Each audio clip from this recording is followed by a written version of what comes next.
Good morning all of you. Good morning sir.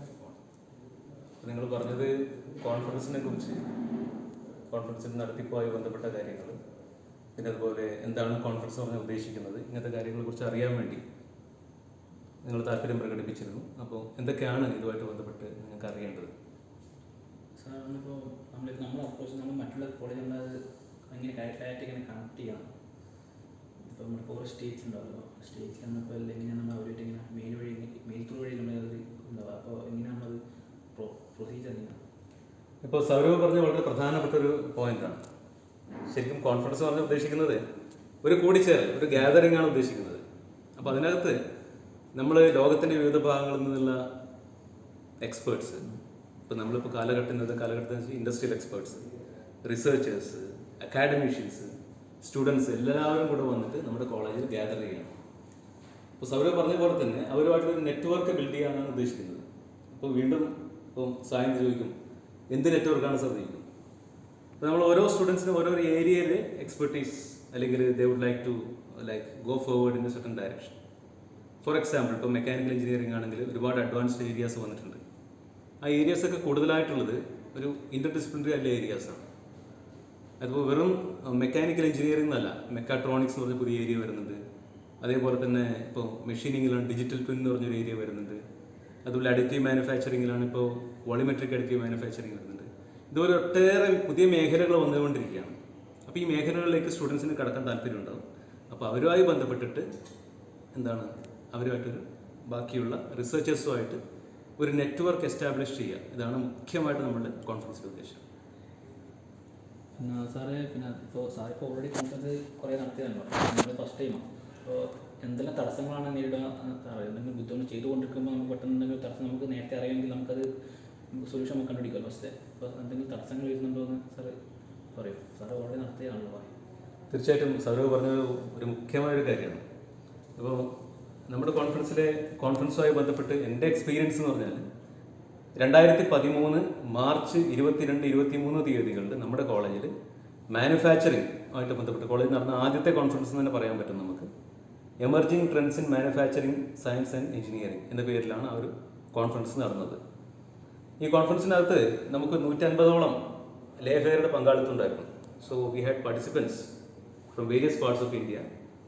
മുഖ്യമായിട്ട് south ഇന്ത്യയിൽ നിന്ന് നമുക്കറിയാമല്ലോ. ഇപ്പം കൂടുതലായിട്ട് കാരണം offline conference, not online, offline conference ആയിരുന്നു. അപ്പോൾ അതുമായി ബന്ധപ്പെട്ട് നമ്മൾ പൂർണ്ണമായിട്ടും ഡെഡിക്കേറ്റ് സമർപ്പിച്ചിട്ട് നമ്മൾ work day and night for the conference. വന്നു പറഞ്ഞാൽ മുഖ്യമായിട്ടും PG programmes, PG second years ആയിരുന്നു കൂടുതൽ ഇൻവോൾവ് ചെയ്യുന്നത്. Starting from call for papers, brochure prepare ചെയ്യണം. ബ്രോഷർ നമ്മൾ by post we have to send to each of the colleges. Then we get responses. അതിനുശേഷം papers വരും. അബ്സ്ട്രാക്റ്റ് ആദ്യം വരും, extend abstract, പിന്നെ പേപ്പേഴ്സ് വരും. ഇത് നമ്മൾ ക്ലാസ് തരംതിരിക്കണം ഓരോരോ മേഖലയായിട്ട്. അതിനകത്ത് റിവ്യൂ ചെയ്യണം. റിവ്യൂ ചെയ്തതിന് ശേഷം ഇവർക്ക് സെലക്ഷൻ്റെ ഇൻറ്റിമേഷൻ അയക്കണം. അപ്പോൾ അന്നൊക്കെ എന്ന് പറഞ്ഞാൽ ഇമെയിൽ അത്ര അല്ലെങ്കിൽ എന്താ പറയുക, നമ്മളിപ്പോൾ ഇന്ന് കാണുന്ന ഓൺലൈൻ സംവിധാനങ്ങളൊന്നും ഇത്രയും എഫക്റ്റീവ് ആയിരുന്നില്ല. അപ്പോൾ നമ്മൾ ഓരോ പ്രിൻ്റ് ഔട്ടും എടുത്തിട്ട് ഫോൾഡ് ചെയ്ത് കവറിനകത്ത് ഇട്ടിട്ട് we have to send to each of the authors. Selection ഉണ്ടോ ഇല്ലയോ എന്നുള്ള കാര്യം. അതിനുശേഷം അവർ നമ്മുടെ കോളേജിലേക്ക് വരും. അപ്പോൾ ഇതുവരെ ബന്ധപ്പെട്ടൊക്കെ നമുക്ക് അറിയാലോ, നമ്മൾ തടസ്സങ്ങൾ എന്ന് പറയുമ്പോൾ ഒട്ടേറെ തടസ്സങ്ങൾ വരും. കാരണം മുഖ്യമായിട്ടും അന്നൊക്കെ സ്റ്റാഫും ഫാക്കൽറ്റിയും ഇവിടെ അധികം ഇല്ലല്ലോ. അപ്പോൾ കോളേജിലെ ബാക്കിയുള്ള ആക്ടിവിറ്റീസ് ഉണ്ട്, എക്സ്ട്രാ ഡ്യൂട്ടീസ് ഉണ്ട്. ഇപ്പോൾ NSSൻ്റെ ചാർജ് ഞാനുണ്ടായിരുന്നു. അതുപോലെ തന്നെ മറ്റൊട്ടേറെ കോളേജിൻ്റെ ചാർജ് ഉണ്ടായിരുന്നു. അപ്പോൾ അതൊക്കെ അതിൻ്റെ കൂട്ടത്തിലാണ് ഇതും കൂടെ നോക്കേണ്ടത്. അപ്പോൾ അഡീഷണൽ ആയിട്ട് സമയം കണ്ടെത്തി രാത്രി ഈവനിങ്ങിലേക്ക് ഇരുന്ന് രാത്രി ഒരു 12 മണി വരെയൊക്കെ ഇരുന്ന് ഈ ഓരോ മടക്കി കവറിനകത്തേക്ക് ഇട്ട് we have to send to each of the authors. അതിനുശേഷം നമ്മൾ നോക്കണം എവിടെയാണ് അക്കോമഡേഷനുള്ള സൗകര്യം ഉള്ളത്, നമ്മൾ ബഡ്ജറ്റിനകത്ത് നിൽക്കുന്നുണ്ടോ. പിന്നെ അവർ വരുമ്പോൾ റിസീവ് ചെയ്യാൻ വേണ്ടി ഓരോ സ്റ്റുഡൻറ്റിന് ഏർപ്പാടാക്കണം. അപ്പോൾ അവർ വന്നിട്ട് കോളേജിൽ വന്നിട്ട് ദേ വിൽ ഗ്യാദർ ഇൻ അവർ hall. Then we have to schedule each of the activities. പിന്നെ പേപ്പർ പ്രസൻറ്റേഷൻ സെഷൻസ് ഷെഡ്യൂൾ ചെയ്യണം. അതിന് പുറമെ ഇനോഗ്രേഷൻ സെഷൻ വേറെ തന്നെയാണ്, വാലറ്ററി ഫംഗ്ഷൻ വേറെ തന്നെയാണ്. ഇനോഗ്രേഷന് വേണ്ടിയിട്ട് ആരൊക്കെയാണ് ഇൻവൈറ്റ് ചെയ്യണമെന്ന് തീരുമാനിക്കണം. ഇങ്ങനെ ഒട്ടേറെ അനുഭവങ്ങൾ കടന്നു പോകുമ്പോഴാണ് നമ്മുടെ കോൺഫറൻസ് ആകുന്നത്. പക്ഷെ അത്തരം പ്രവർത്തനങ്ങൾ നടത്തുമ്പോൾ നമ്മുടെ കോളേജിൻ്റെ യശസ് ഉയരുന്നു. അതോടൊപ്പം നമ്മുടെ കോളേജിൽ നടക്കുന്ന റിസർച്ച് ആക്ടിവിറ്റീസ് മറ്റുള്ളവർ അറിയുന്നു. മറ്റുള്ള കേന്ദ്രങ്ങളിൽ നടക്കുന്ന റിസർച്ച് സെൻറ്റേഴ്സിൽ നടക്കുന്ന റിസർച്ച് ആക്ടിവിറ്റി നമ്മുടെ കോളേജിലെ സ്റ്റുഡൻസിന് അതിനെക്കുറിച്ച് മനസ്സിലാക്കാനുള്ള ഒരു അവസരം ഒരുക്കപ്പെടുകയാണ്. മാത്രമല്ല നമ്മുടെ സ്റ്റുഡൻസിൻ്റെ കഴിവുകൾ കൂടുതൽ പ്രയോജനപ്പെടുത്താനും പ്രദർശിപ്പിക്കാനും പ്രകാശിപ്പിക്കാനുള്ള ഒരു അവസരമാണ് കോൺഫറൻസ്. അങ്ങനെ ഒട്ടേറെ സ്റ്റുഡൻസിന് കൂടുതൽ അവസരങ്ങൾ അവരെ തേടിയെത്തുന്ന ഒരു അനുഭവം ഉണ്ടായിട്ടുണ്ട്. പിന്നെ ഇതിന്റെ ഡേറ്റ്സും ഗൈഡ് ലൈൻസും നമുക്ക് എവിടെയാണ് കിട്ടുക? ഫോർമാറ്റ്, പ്രസന്റിന്റെ ഫോർമാറ്റും ഗൈഡ് ലൈൻസ് എന്താ? അതെ, ഇത് മുഖ്യമായിട്ടും നമ്മളൊരു ഇന്റർനാഷണൽ കോൺഫറൻസുകൾ, ഒട്ടേറെ കോൺഫറൻസുകൾ ഇപ്പം നടത്തുകയും അതോടൊപ്പം തന്നെ കോൺഫറൻസിൽ പാർട്ടിസിപ്പേറ്റ് ചെയ്യുന്ന സമയത്ത് നമുക്ക് പൊതുവെ മനസ്സിലാക്കാൻ പറ്റും ഏത് മോഡലാണ് നമ്മുടെ കോളേജിലെ സാഹചര്യത്തിൽ, പ്രത്യേകിച്ച് നമ്മുടെ ഒരു സർക്കാർ സ്ഥാപനത്തിൽ നമുക്കറിയാമല്ലോ. ഇപ്പം രാവിലെ ഒരു 8 മണി മുതൽ വൈകുന്നേരം ഒരു 6-7 മണി വരെ നീണ്ടു നിൽക്കുന്ന കോൺഫറൻസ്. ഇപ്പം ഈവനിങ്സിലൊന്നും അങ്ങനെ കോൺഫറൻസിൽ പ്രസിഡന്റ് ടെക്നിക്കൽ സെഷൻ ആയ പറ്റില്ല. അപ്പോൾ അതുപോലെ തന്നെ അതിൻ്റെ ഷെഡ്യൂൾ തീരുമാനിക്കുമ്പോൾ തന്നെ ഇപ്പം കിരൺ പറഞ്ഞ പോലെ നമുക്ക് ഓരോ സ്ട്രീമായിട്ട് തരംതിരിക്കാം പേപ്പേഴ്സിന്. ഇപ്പോൾ മെക്കാനിക്കൽ ആയിട്ട് ബേസ് ചെയ്തിട്ട് കോൺഫറൻസ് ഇപ്പോൾ 2013 മാർച്ച് 22-23 നടന്നു പറഞ്ഞാൽ മുഖ്യമായിട്ടും മാനുഫാക്ചറിങ് കേന്ദ്രീകരിച്ചിട്ടുള്ള മെക്കാനിക്കൽ വിഭാഗവുമായി ബന്ധപ്പെട്ട പേപ്പേഴ്സാണ്. അപ്പോൾ അതിൽ മാനുഫാക്ചറിങ്ങിന് പുറത്തുള്ള പേപ്പേഴ്സ് വരും. അപ്പോൾ അതാണെങ്കിൽ അത് മറ്റൊരു സ്ട്രീമായിട്ട് നമുക്ക് തിരിക്കാം, ഷെഡ്യൂൾ ചെയ്യാൻ പറ്റും. അതുപോലെ മാനുഫാക്ചറിങ്ങിന് മുഖ്യമായിട്ട് അതിനകത്തുള്ള ഫോർ എക്സാമ്പിൾ അഡിറ്റീവ് മാനുഫാക്ചറിങ് എന്നൊരു സ്ട്രീം നമുക്ക് കൺസിഡർ ചെയ്യാവുന്നതാണ്. അതുപോലെ തന്നെ മെഷീനിങ് എന്നുള്ള സ്ട്രീം കൺസിഡർ ചെയ്യാവുന്നതാണ്. ആ മെഷീനിങ് തന്നെ കൺവെൻഷണൽ കട്ടിംഗ് ഉണ്ട്, അൺകൺവെൻഷണൽ കട്ടിംഗ് ഉണ്ട്. അപ്പോൾ കൺവെൻഷണൽ മെഷീനിങ് പ്രോസസ്സസ് എന്ന് പറഞ്ഞ സ്ട്രീം എടുക്കാം, അൺകൺവെൻഷണൽ മെഷീനിങ് പ്രോസസ്സ് എടുക്കാവുന്നതാണ്. പിന്നെ നമ്മൾ സാധാരണ മറ്റുള്ള അക്കാഡമിക് ആക്ടിവിറ്റീനെ ബാധിക്കാത്ത രീതിയിൽ ഇപ്പം ശനിയും ഞായറും അങ്ങനെ നമുക്ക് ഷെഡ്യൂൾ ചെയ്യാവുന്നതാണ്. കാരണം പറഞ്ഞാൽ അവധി ദിവസങ്ങളാണ്. മാത്രമല്ല അന്ന് മറ്റുള്ള ആക്ടിവിറ്റീസിൻ്റെതായിട്ടുള്ള ഇൻഫ്ലുവൻസ് ഇതിൽ വരില്ല. നമുക്ക് ഫ്രീ ആയിട്ട് 2 ദിവസം റിസർച്ചിനെ പറ്റിയിട്ട് ഡിസ്കസ് ചെയ്യാൻ പറ്റും. നമ്മുടെ സ്റ്റുഡൻസും ഫ്രീ ആയിട്ട് അതിൽ ഇൻവോൾവ് ചെയ്യാൻ പറ്റും. ഇങ്ങനെ ഒട്ടേറെ കാര്യങ്ങൾ ഹോളിഡേയ്സിൽ വെച്ചാൽ. പിന്നെ സൺഡേ എല്ലാവരും ഓഫായിട്ട് എടുക്കണമെന്ന് പറയുന്നത് കൊണ്ട് നമ്മൾ എന്ത് ചെയ്യും, നമ്മൾ പതുക്കെ ഒരു വെള്ളിയാഴ്ചയും ശനിയാഴ്ചയും വെക്കാൻ, അങ്ങനെയാണ് പിന്നെ അത് തീരുമാനമെടുത്തത്. 2013 മാർച്ച് 22-23 കോൺഫറൻസിൽ ആദ്യത്തെ ഒരു അനുഭവമായിരുന്നു നമ്മുടെ കോളേജിൽ. അപ്പോൾ അതിനകത്ത് നമ്മൾ കുറേ കാര്യങ്ങൾ പഠിച്ചു. നമ്മൾ ചെയ്തു എന്ന് പറയുന്നതിനേക്കാളും കുറേ കാര്യങ്ങൾ വി ലേൺ വാട്ട് ആർ അവർ limitations, what are the changes to be made. പിന്നെയാണ് തുടർന്നുള്ള കോൺഫറൻസുകളിലേക്ക് നമ്മൾ കടക്കുന്നത്. ഓൺലൈൻ ഓഫ്ലൈൻ ആയിട്ട് 2 തരത്തിൽ നമുക്ക് നടത്തിക്കൂടാം. അപ്പോൾ അതിൽ ഏതാ നല്ലത് സ്റ്റുഡൻസിൻ്റെ ബെനിഫിറ്റ്? സാറിൻ്റെ പറഞ്ഞൊരു പ്രധാനപ്പെട്ട ഒരു പോയിന്റാണ് ഓൺലൈൻ ഓഫ്ലൈൻ വ്യത്യാസമുള്ളത്. അത് നമുക്ക് വളരെ ബേസിക്കായിട്ട് അറിയാവുന്ന പോലെ തന്നെ ഇപ്പോൾ ഓൺലൈൻ കോൺഫറൻസ് എന്ന് പറയുമ്പോൾ നമുക്ക് നല്ല എക്സ്പേർട്സിനെ കിട്ടും. ഈ കഴിഞ്ഞ കോൺഫറൻസിൽ തന്നെ ഒട്ടേറെ എക്സ്പേർട്സിന് നമുക്ക് ലഭിച്ചെന്ന് പറഞ്ഞാൽ അവർ ഇപ്പം ഫോർ എക്സാമ്പിൾ ഇപ്പോൾ അമേരിക്കയിലുള്ള ഒരു എക്സ്പേർട്ട് ഉണ്ടായിരുന്നു. അപ്പോൾ അദ്ദേഹം അവിടെ ഇരുന്നുകൊണ്ട് അദ്ദേഹത്തിന് നമ്മൾ കോൺഫറൻസ് സംബന്ധിക്കാൻ കഴിയും. മാത്രം നമ്മുടെ വിദ്യാർത്ഥികൾക്ക് ഒട്ടേറെ പുതിയ കാര്യങ്ങൾ മനസ്സിലാക്കാൻ ഉള്ളൊരു സംവാദമൊക്കെ അത് സാധ്യമായി ഓൺലൈനായിട്ട്. കാരണം ഏത് സമയത്തും ഇപ്പം അബ്രോഡുള്ള ആൾക്കാർക്ക് അവർക്ക് അവരുടെ ടൈമൊക്കെ ഷെഡ്യൂൾ ചെയ്തിട്ട് any time they can interact with the students. മുതൽ നമ്മുടെ സ്റ്റുഡൻസിനെ മനസ്സിലാക്കാൻ പറ്റും ഇങ്ങനെ എക്സ്പേർട്സ് കിട്ടുന്നത്. ഓഫ്ലൈൻ കോൺഫറൻസ് എന്ന് പറഞ്ഞാൽ അത് മറ്റൊരു തരത്തിലുള്ള ഒരു എക്സ്പീരിയൻസ് ആണല്ലോ. നമുക്കറിയാവുന്നതുപോലെ ആൾക്കാർ ട്രാവൽ ചെയ്യാൻ ഇഷ്ടപ്പെടുന്ന ഒരുപാട് റിസർച്ചേഴ്സ് ഉണ്ടാവും. So they can come to Kannur വന്നിട്ട് കണ്ണൂരിൻ്റെ ഒരു ഫീലിംഗ് അവർക്ക് കിട്ടും. കോൺഫറൻസിൽ പങ്കെടുക്കുന്നു. അതോടൊപ്പം തന്നെ ലൈക്ക് കോൺഫറൻസിനകത്ത് തന്നെ there be some schedule for sightseeing or visit industries visit ചെയ്യാൻ പറ്റും. അതോടൊപ്പം ഇങ്ങനെ ഒട്ടേറെ അവസരങ്ങളുണ്ട് കോൺഫറൻസുമായി ബന്ധപ്പെട്ടിട്ട്. ഇപ്പോൾ ഈ വരുന്ന എക്സ്പേർട്സ് എന്ന് പറഞ്ഞാൽ they can see and physically see meet each of the persons. അത് ഓഫ്ലൈൻ്റെ പ്ലസ് പോയിൻ്റാണ്. ഓൺലൈൻ്റെ പ്ലസ് പോയിന്റ് എന്ന് പറഞ്ഞാൽ they need not come here. പ്രത്യേകിച്ച് നമ്മൾ ഓൺലൈനിൽ ചിന്തിക്കുന്ന എങ്ങനെയാണ് എപ്പോഴാണ് ഈ ഓൺലൈൻ എന്ന് പറഞ്ഞ സംഭവം വരുന്നത്? എത്തിച്ചേരാൻ പറ്റാത്ത സാഹചര്യം വന്നു. അതായത് കോവിഡൊക്കെ വന്ന സമയത്താണ്. കോവിഡ് എന്നൊരു പ്രശ്നമാണ് അല്ലേ? അതിന് സൊല്യൂഷൻസ് എന്താണെന്നുള്ള അത് ചിന്തിക്കാനുള്ള അത്തരത്തിൽ റിസർച്ച് മേഖലയുണ്ട്. അതോടൊപ്പം തന്നെ കോവിഡുമായിട്ട് ബന്ധപ്പെട്ട് ഉയർന്നു വന്ന ചില അവസരങ്ങളും കൂടിയുണ്ട്. ആ അവസരങ്ങളാണ് നമ്മുടെ വിദ്യാർത്ഥികൾക്ക്, നമ്മുടെ ഗവേഷകർക്ക്, നമ്മുടെ അധ്യാപകർക്ക് വിദേശത്തുള്ള ഉന്നത നിലവാരമുള്ള യൂണിവേഴ്സിറ്റികളിലെ അധ്യാപകരുമായും ഗവേഷകരുമായും സംവദിക്കാൻ ഒരു മികച്ചൊരു പ്ലാറ്റ്ഫോമായിട്ട് ഓൺലൈൻ സംവിധാനം ഉയർന്നു വന്നു എന്നതാണ്.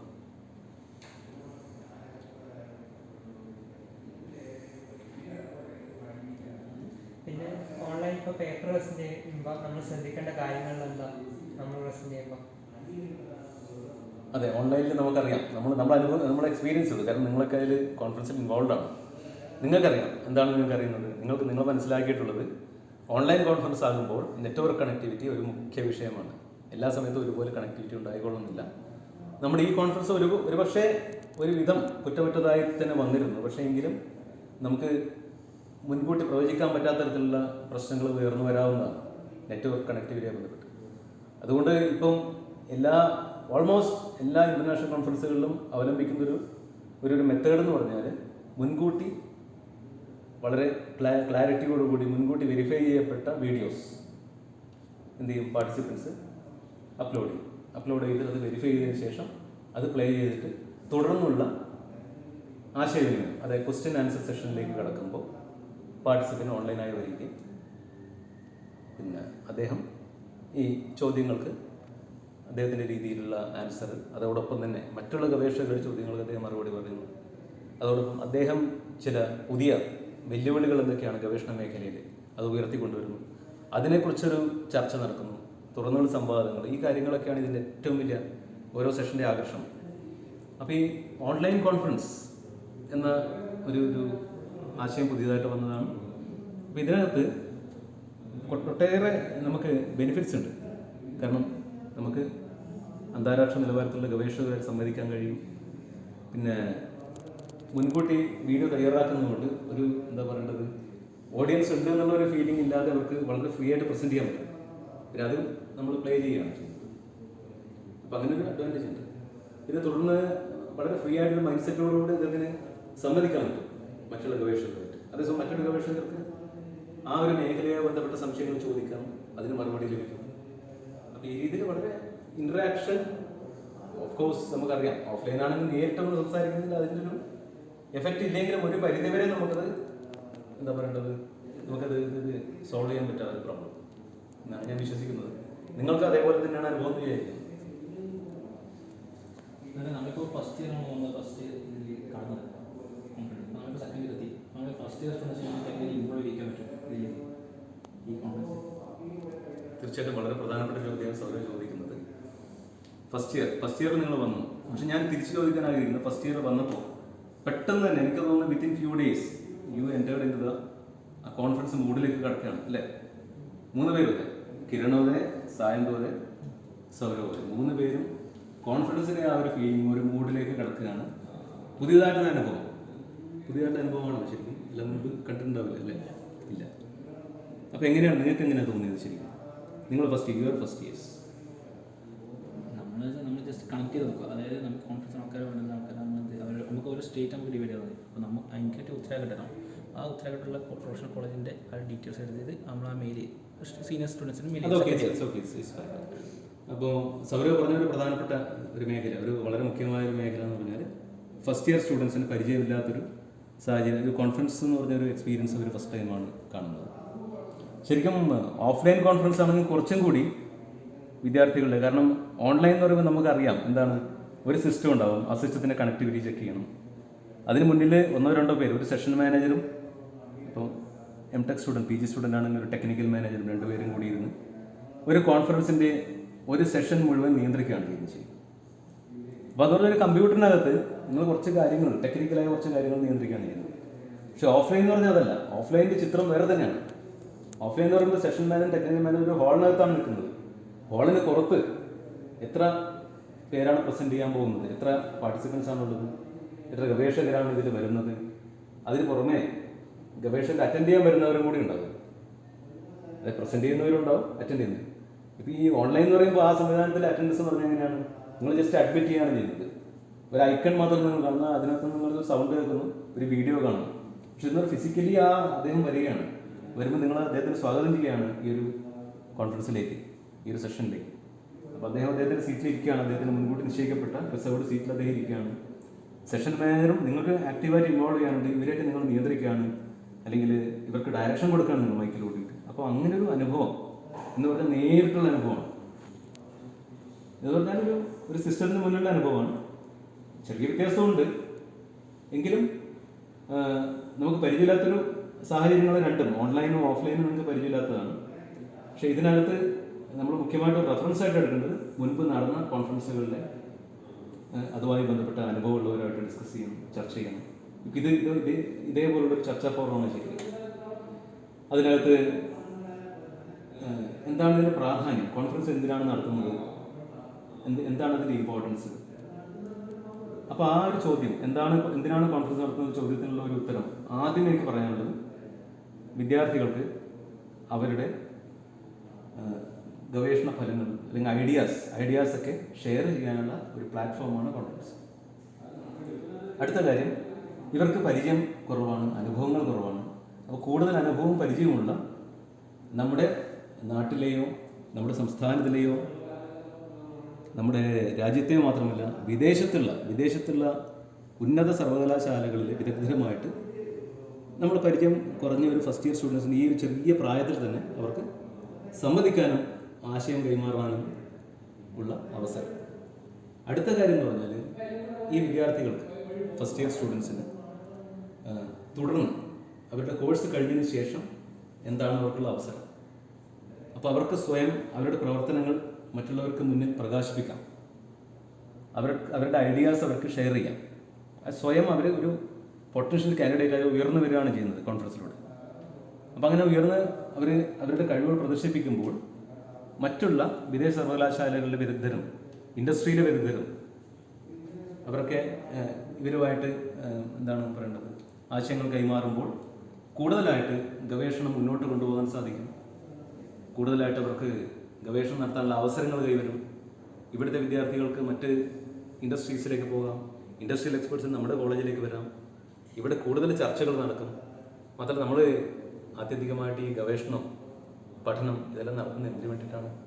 നമ്മുടെ സമൂഹം നേരിടുന്ന ഒട്ടേറെ വെല്ലുവിളികൾ, പ്രയാസങ്ങൾ അല്ലേ, ഇതിനൊക്കെ നമുക്കൊരു പരിധിവരെ എങ്ങനെ ലഘൂകരിക്കാം, മിനിമൈസ് ചെയ്യാൻ എങ്ങനെ പറ്റും, എങ്ങനെ പ്രോബ്ലം സോൾവ് ചെയ്യുന്നതിലേക്കുള്ള ഓരോ സ്റ്റെപ്പായിട്ട് നമുക്കിങ്ങനെ മുന്നോട്ട് പോകാൻ പറ്റും എന്നതിനെക്കുറിച്ചൊക്കെ ചർച്ച ചെയ്യാനുള്ളൊരു അവസരമാണ് ശരിക്കും നമ്മൾ സൃഷ്ടിക്കേണ്ടത്. അത്തരത്തിലുള്ളൊരു അവസരങ്ങൾ സൃഷ്ടിക്കുന്നതിൻ്റെ ഭാഗമായിട്ടുള്ള ഒരു പ്ലാറ്റ്ഫോമാണ് കോൺഫറൻസ്. അപ്പോൾ ഈ ഒരു ഗൗരവം കോൺഫറൻസിനുണ്ട്. ഇത് അനുഭവം കുറഞ്ഞ, പരിചയം കുറഞ്ഞ പുതിയ വിദ്യാർത്ഥികൾ, ഇപ്പോൾ നിങ്ങളത് പറഞ്ഞുകൊണ്ടാണ് ഞാനത് പറഞ്ഞത്. അനുഭവങ്ങൾ പരിചയങ്ങൾ കുറവായിരുന്നു നിങ്ങൾ പറയുന്നത് അല്ലേ, you have been telling like that. അപ്പോൾ അതുകൊണ്ട് അങ്ങനെ പറഞ്ഞത് കൊണ്ടാണ് ഞാൻ അതിൻ്റെ തുടർച്ചയായിട്ട് ഇങ്ങനെ പറയുന്നത്. അപ്പോൾ അവർക്ക് അതിലേക്ക് കടക്കാനൊരു ആദ്യ പടിയാണ് ശരിക്കും കോൺഫറൻസ്. കാര്യം വ്യക്തമായെന്നില്ല.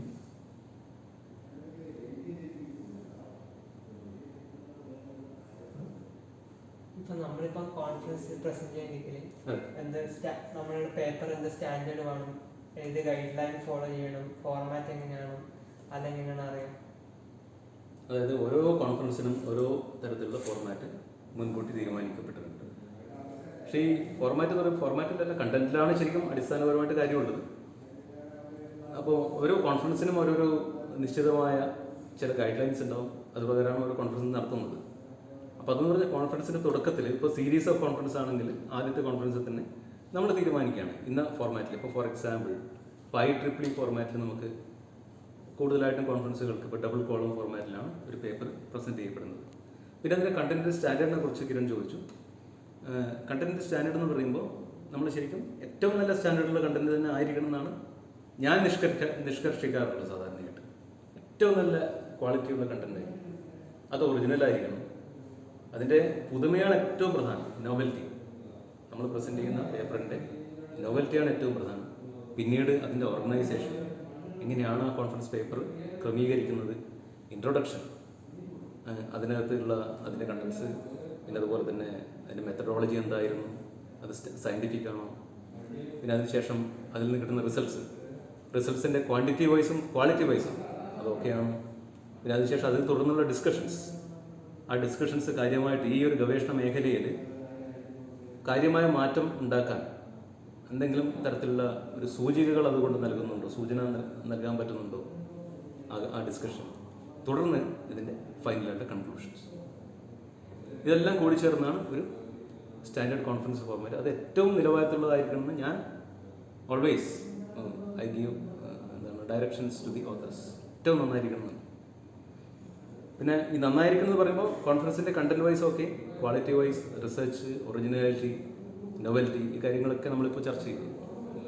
ഇതിന് പുറമെ നമ്മൾ മനസ്സിലാക്കേണ്ടത് നമ്മുടെ സമൂഹത്തിൽ ഉള്ള പ്രയാസങ്ങളെ ഇല്ലാതാക്കാൻ അല്ലെങ്കിൽ ലഘൂകരിക്കാൻ വേണ്ടിയിട്ട് അതിലേക്ക് കൂടുതൽ ശ്രദ്ധ നമ്മൾ കേന്ദ്രീകരിക്കേണ്ടതുണ്ട്.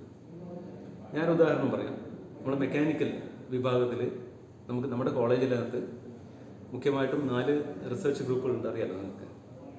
ഒന്നാമത്തെന്ന് പറഞ്ഞാൽ അഡിറ്റീവ് മാനുഫാക്ചറിങ്ങുമായി ബന്ധപ്പെട്ട്, അതായത് നമ്മൾ വസ്തുക്കൾ പാളികളായി നിക്ഷേപിച്ചുകൊണ്ടുള്ള ഒരു നിർമ്മാണ മേഖലയാണ് അഡിറ്റീവ് മാനുഫാക്ചറിങ്. അപ്പം അതിനകത്ത് ഒട്ടേറെ മുന്നോട്ടുള്ള കുതിച്ചുചാട്ടത്തിന് ലോകത്തിൻ്റെ വിവിധ ഭാഗങ്ങളിൽ നടക്കുന്ന ഈ സാങ്കേതിക വിദ്യയിലെ മാറ്റങ്ങൾക്ക് സഹായകരമായ ഒട്ടേറെ ഗവേഷണ ഫലങ്ങൾ നമ്മുടെ കോളേജിൽ അഡിറ്റീവ് മാനുഫാക്ചറിങ് മേഖലയിൽ നമ്മൾ കണ്ടെത്തുകയും പ്രസിദ്ധീകരിക്കുകയും ചെയ്തിട്ടുണ്ട്. അത് വളരെ വളരെ ആത്മാർത്ഥമായിട്ട് അഭിമാനപൂർവ്വം തന്നെയാണ് ഞാൻ പറയുന്നത്. പിന്നെ അടുത്തത് മെഷീനിങ് റിസർച്ച് ഗ്രൂപ്പാണ്. അതിനകത്ത് നടക്കുന്ന സയൻസ്, അതിനകത്ത് നാനോ പാർട്ടിക്കിൾ ഉപയോഗിച്ചുകൊണ്ടുള്ള മെറ്റൽ കട്ടിങ്, ഇത് നമ്മുടെ ലാബിലാണ് ഡെവലപ്പ് ചെയ്ത് വരുന്നത്. അതിൽ തന്നെ ഒട്ടേറെ നൂതനമായ കണ്ടെത്തലുകൾ നമ്മുടെ ലാബിലെ ഗവേഷണ വിദ്യാർത്ഥികൾ നടത്തിക്കൊണ്ടിരിക്കുകയാണ്. പിന്നെയുള്ളൊരു മേഖലയാണ് ഇഞ്ചക്ഷൻ മോൾഡിങ് എന്നൊരു മേഖല. വളരെയധികം ഏറ്റവും കൂടുതൽ മാസ് പ്രൊഡക്ഷൻ ഏറ്റവും കൂടുതൽ ഉപയോഗപ്പെടുത്തുന്ന ഒരു മേഖലയാണ്. അതിനകത്തും പുതിയതായിട്ടുള്ള കണ്ടെത്തലുകൾ 2017 മുതൽ വളരെ സജീവമായിട്ട് നമ്മളുണ്ട് ഇഞ്ചക്ഷൻ മോൾഡിങ് മേഖലയിൽ. പിന്നെയുള്ള അടുത്ത മേഖല എന്ന് പറയുമ്പോൾ ഒരു ഫ്രിക്ഷൻ സ്റ്റിർ വെൽഡിങ്, അതായത് എക്സ്റ്റേണലായിട്ട് അഡിറ്റീവ്സ് ഒന്നുമില്ലാതെ ഘർഷണം ഉപയോഗിച്ചുകൊണ്ട് 2 ഭാഗങ്ങൾ കൂട്ടിച്ചേർക്കാനുള്ള ഏറ്റവും ആകർഷകമായ ടെക്നോളജിയാണ്. അത് ലോകത്തിൻ്റെ വിവിധ ഭാഗങ്ങളിൽ ഇതുമായി ബന്ധപ്പെട്ട് ഗവേഷണങ്ങൾ നടത്തുന്നുണ്ട്. പക്ഷേ നമ്മുടെ കോളേജിലും വിദ്യാർത്ഥികൾ വളരെ ഗൗരവമായിട്ട് ഇതിനെക്കുറിച്ച് പഠിക്കുകയും ഇതിൻ്റെ പ്രവർത്തനങ്ങൾ മുഴുകുകയും ഇതിൻ്റെ ഗവേഷണ ഫലങ്ങൾ പ്രസിദ്ധീകരിക്കുകയും, ഇപ്പോൾ കഴിഞ്ഞ കോൺഫറൻസിൽ വരെ 2 വിദ്യാർത്ഥികൾ ഈ മേഖലയിലെ ഗവേഷണ ഫലങ്ങൾ കോൺഫറൻസിൽ പ്രസൻറ്റ് ചെയ്യുകയും പ്രസിദ്ധപ്പെടുത്തുകയും ചെയ്തിട്ടുണ്ട്. അപ്പം അതുപോലെ ഇത്തരത്തിലുള്ള മുന്നേറ്റങ്ങളാണ് നമ്മുടെ ഗവേഷണ മേഖലയെ എപ്പോഴും സജീവമായിട്ട് നിലനിർത്തുന്നത്. മാത്രമല്ല ഇതെല്ലാം ഡയറക്റ്റ് ചെയ്യുന്നത് നമ്മുടെ സമൂഹത്തിൻ്റെ ആശങ്കകളും വെല്ലുവിളികളും ലഘൂകരിക്കുക എന്നുള്ള ഉദ്ദേശത്തോടുകൂടി. നമ്മുടെ മെക്കാനിക്കലിൻ്റെ മേഖലകൾ ഞാൻ പറഞ്ഞു, ഡയറക്റ്റായിട്ട് ഞാൻ ടെക്നോളജിയാണ് പറഞ്ഞത്. അതോടൊപ്പം തന്നെ ഒട്ടേറെ പ്രയാസങ്ങളുണ്ട്. ആ പ്രയാസങ്ങൾ ലഘൂകരിക്കാൻ പറ്റുന്നുണ്ട്. ഉദാഹരണത്തിന് നമ്മളിപ്പോൾ പ്രായമായവർ ഇപ്പോൾ പോകുമ്പോൾ അവർ വീഴാൻ സാധ്യതയുണ്ട് അല്ലേ. അപ്പോൾ അതിനൊരു താങ്ങായിട്ട് ടെക്നോളജി നിൽക്കുന്ന അത്തരത്തിലുള്ള ഒരു വളരെ കൗതുകകരമായ ഒരു കണ്ടുപിടുത്തം നമ്മുടെ കോൺഫറൻസിനകത്ത് പ്രസൻറ്റ് ചെയ്യപ്പെട്ടു. അത് വളരെ ആകർഷകമായിട്ട് എനിക്ക് തോന്നി. പിന്നൊന്ന് പറഞ്ഞാൽ നമ്മുടെ ഒരു group of people, when there is a crowd, how can you count the number of people in the crowd. അപ്പോൾ അതിലേക്ക് നയിക്കുന്ന തരത്തിലുള്ള ഗവേഷണ ഫലങ്ങളുണ്ട്. പിന്നെ പറഞ്ഞാൽ പാർക്കിൻസൺസ് രോഗം, അതുപോലെ തന്നെ ബയോമെഡിക്കൽ ഏരിയയിലെ ഒട്ടേറെ പ്രയാസങ്ങൾ നേരിടുമ്പോൾ അതിനെ ലഘൂകരിക്കാൻ വേണ്ടി ടെക്നോളജി എങ്ങനെയാണ് സഹായകരമാവുക. ഇങ്ങനെ വളരെ സമൂഹത്തിൻ്റെ വേദന അല്ലെങ്കിൽ സമൂഹം നേരിടുന്ന പ്രയാസങ്ങളെ കുറയ്ക്കുക. ഓക്കെ, രോഗാവസ്ഥയായാലും ശരി, അല്ലെങ്കിൽ ഇപ്പം ഒരു ക്രൗഡ് എന്ന് പറയുമ്പോൾ പിന്നെ നമുക്കറിയാലോ ഒരു ക്യൂയിങ്ങിൻ്റെ റിലേറ്റഡ് പ്രോബ്ലംസ് ഉണ്ട്.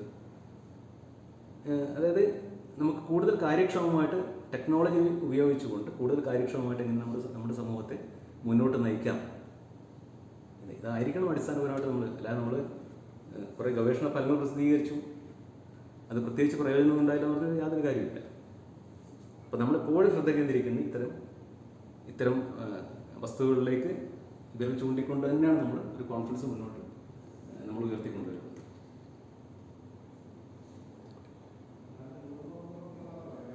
ഏകദേശം നിങ്ങളുടെ സംശയങ്ങളൊക്കെ ക്ലിയറായെന്ന് വിചാരിക്കുന്നു.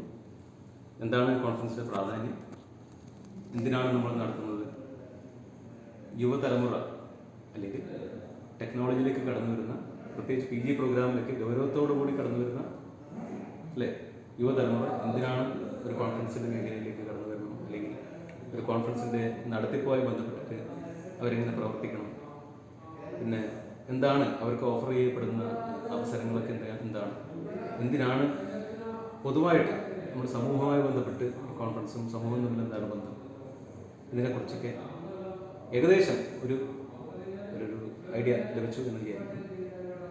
Thank you very much for the patient listening. Thank you, sir.